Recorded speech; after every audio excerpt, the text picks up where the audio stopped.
বোলপুরে অনুব্রত মণ্ডলের গ্রেফতারের দাবিতে বিজেপির মিছিল ও বিক্ষোভ।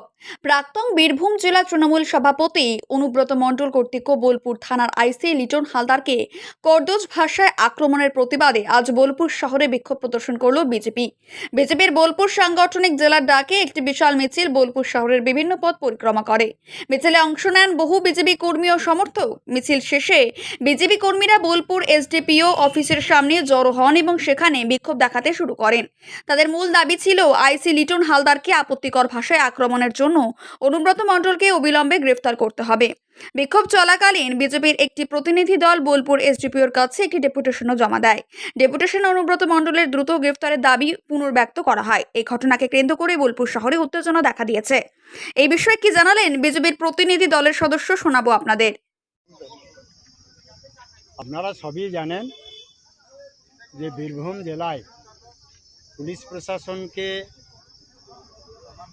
তৃণমূল কংগ্রেস দল এবং এই সরকারের যারা লোক তারা পুলিশকে পুলিশ বলে মনে করে না। রাস্তার একটা অবহেলিত লোক বা একটা হতদরিদ্র মানুষকে যেভাবে অনেক লোক আচরণ করে সেই ধরনের আচরণ করছেন। আমরা অবাক হয়ে যাচ্ছি। একটা দলের নেতা, তিনি একটা জেলা চালালেন দীর্ঘদিন, আর তিনি যে ভাষাতে আইসি সাহেব অপরাধ করেছে না সঠিক করেছে সেটা অন্য জায়গায়, কিন্তু তার বৃদ্ধ মা কি দোষ করলেন? তার স্ত্রী একটা পরিবার থেকে এসে ওনাকে বিয়ে করে তার বউ হয়েছে, তিনি কি দোষ করলেন? তো তাদের নামে যে ভাষাতে কথা বলেছেন এটা সভ্য সমাজে বলার মতো কথা নয়।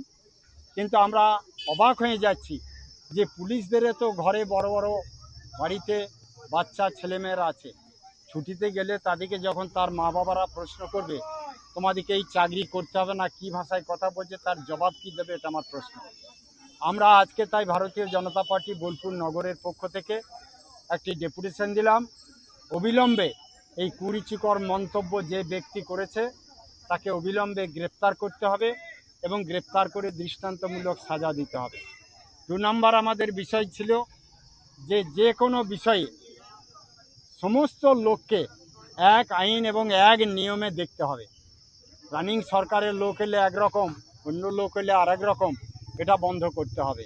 আর কি করতে হবে আমরা বলেছি না, রাস্তাঘাটে যেখানেই ভাবনেরা অত্যাচারিত হবে তুরন্ত অ্যাকশন নিতে হবে। সে কোন দল দেখে নয়, অত্যাচারিত হলেই তার পাশে পুলিশকে দাঁড়াতে হবে, দেখতে হবে এবং সার্বিকভাবে প্রকৃত নিরপেক্ষভাবে কাজ করতে হবে।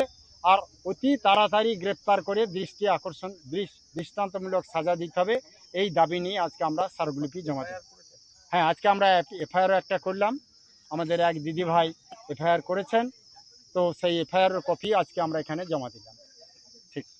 ট্যাক্সমেট অ্যান্ড জিএসটি সুবিধা কেন্দ্র এখন আপনার শহর দিনহাটায় বিগত 7 বছর যাবত সুনামের সাথে কাজ করে আসছে ট্যাক্সমেট। আমাদের এখানে যে পরিষেবাগুলি পাচ্ছেন তা হলো GST registration, GST return, TDS ও TCS return, company registration, society school club registration ও বাৎসরিক return, ISO certification, trademark registration, import export license, income tax return ও অডিট, ব্যাংক লোন প্রজেক্ট ও ব্যাংক লোনের জন্য CMA data, Udyam registration, professional tax সহ আরো বিভিন্ন ট্যাক্স এবং আপনার ব্যবসা সংক্রান্ত পরিষেবা। তাই যে কোনো কাজের জন্য শীঘ্রই যোগাযোগ করুন আমাদের সাথে। আমাদের ঠিকানা ট্যাক্সমেট দিনহাটা, আস্থা নার্সিং হোমের পাশে, জলের ট্যাঙ্কের বিপরীতে। যোগাযোগ নম্বর 8250435393।